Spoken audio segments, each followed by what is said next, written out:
militarmente o exército foi para a rua para reprimir passeatas estudantis. O que levou, então, muitos estudantes a também a responderem militarmente, entre aspas. Começaram com os grampos de furar pneu de viaturas policiais e militares, né? Os truques de jogar bolinha de gude no asfalto para o cavalo do soldado derrapar.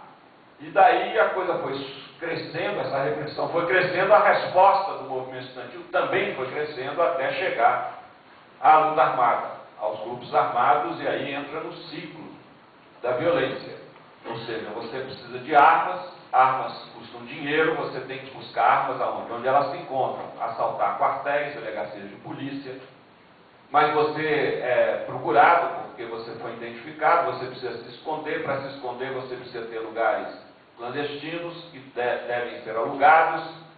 Esses lugares clandestinos custam dinheiro, você não tem dinheiro, vai buscar dinheiro onde ele existe, nos bancos. Então tem as expropriações bancárias, e aí começa uma espiral de atividades que levam à luta armada.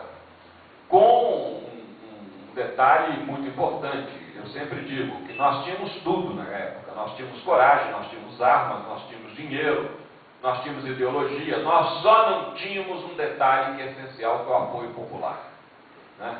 Quer dizer, não havia na nossa cabeça a ideia de que era preciso fazer um trabalho de base, um trabalho de convencimento, né, do povo excluído, oprimido, de que era preciso, sabe, se unir para libertar o Brasil.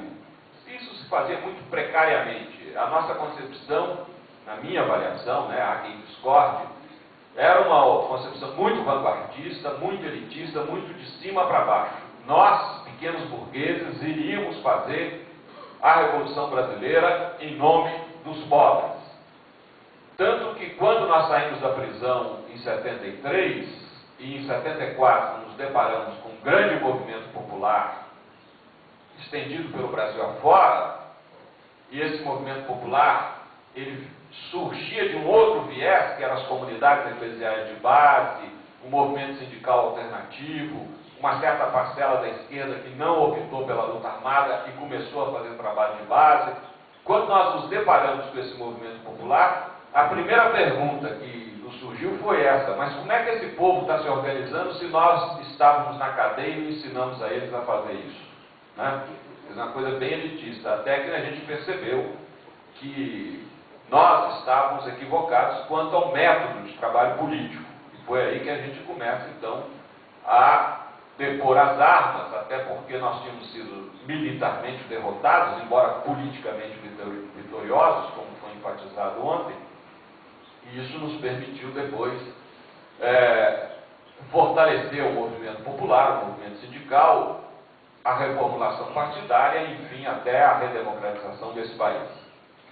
Mas o Frei Tito, ele era um companheiro que tinha uma participação muito efetiva nesse grupo de dominicanos que eu citei. Eu devo incluir duas outras figuras no grupo dominicano, ou três outras figuras no grupo dominicano, que não eram tão ativas quanto o núcleo Tito, Giorgio, Fernando, Ivo, Oswaldo e eu, e o Caldas, que era o Roberto Romano, que vocês conhecem hoje como professor de ética da Unicamp, que era seminarista dominicano, mas atuava mais à margem.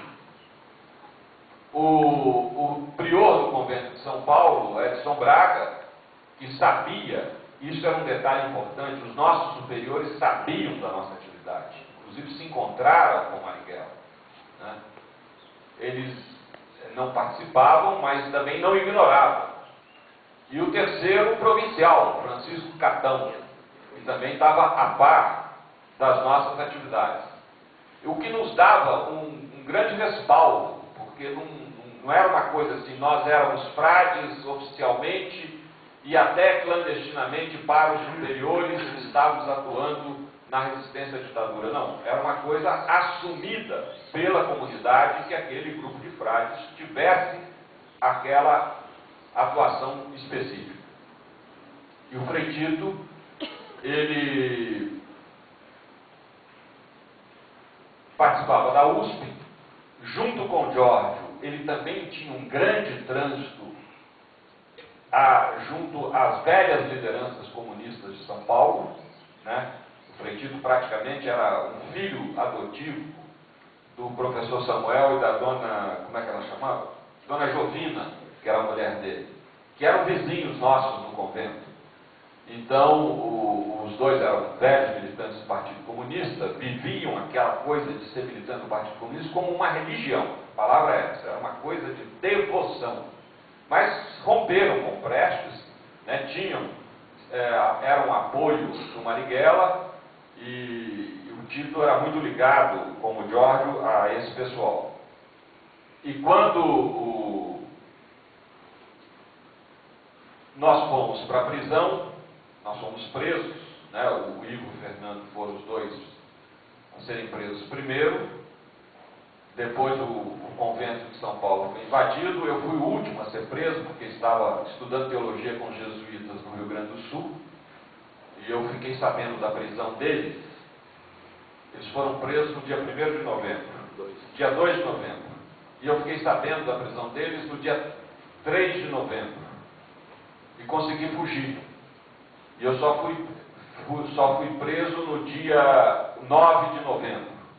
Aí depois, um mês depois, eu fui recambiado de Porto Alegre para São Paulo e me juntei a eles.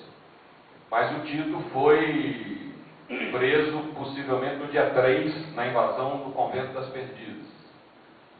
E aí passamos a conviver na prisão até a saída dele no sequestro do embaixador suíço, né, onde foi dito alemão, embora os dois falassem alemão, os dois embaixadores, mas o Tito saiu no sequestro do embaixador suíço.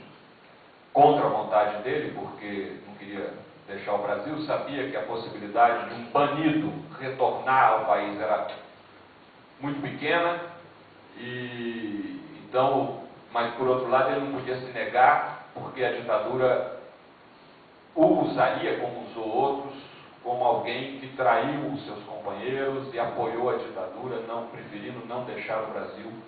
Então foi a última vez que eu vi o Tito, foi justamente no dia que ele deixou o presídio Tiradentes e foi levado para o Chile, né?